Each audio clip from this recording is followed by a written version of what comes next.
বাপি চক্রবর্তী। বাপি চক্রবর্তী। তুমি তৃণমূলের কোন দায়িত্বে ছিলে? এমনি কোনো পদে ছিলাম না। তুমি স্কুলের সেক্রেটারি ছিলে? স্কুলে ছিলাম। আচ্ছা, স্কুলের সেক্রেটারি আছো, ছিলে, ছিলাম। তৃণমূলের নেতাও ছিলে?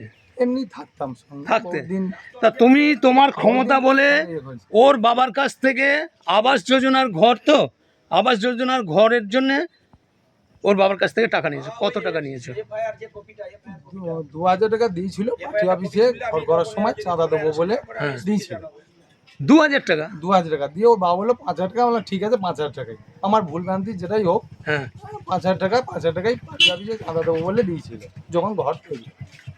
পার্টি অফিসে চাঁদা দিয়েছিল? হ্যাঁ, ঘর তো তৈরি হয়েছিল। হ্যাঁ তৃণমূল পার্টি অফিস করার সময় ঘরের সময় সেটা বলো। হ্যাঁ, সত্যিটা বলো। হ্যাঁ, ওইটা চাঁদা দিয়েছিল। হ্যাঁ হ্যাঁ, যে ঘর যাওয়ার সময় টাকা চেয়েছিল, সবাই দিচ্ছিল। হ্যাঁ। ওর বাবা আসা যাওয়া করতো, থাকতে আচ্ছা, হিসাবে দিই। আচ্ছা, দিয়ে তুমি কি তোমার টাকাটা ফেরত দিয়ে দিয়েছো? আমি দিই। তোতনের হাতে ফেরত দিয়েছো? কত টাকা দিয়েছো? ওই হ্যাঁ, যেটা কত দিয়েছো টাকা সেটা দিয়েছো? বলে দেবে। 5000 টাকা। 5000 টাকা দিয়েছো। মানে তুমি ধরুন 15,000 টাকা। ওটা বলার ওটা দরকার তুমি নেই। বলো। ওটা বলার দরকার নেই। হ্যাঁ। 5000 টাকা যেটা ওর বাবার কাছে ঘর করার জন্য নিয়েছিল তুমি ফেরত দিয়ে দিয়েছো। হ্যাঁ, দিই।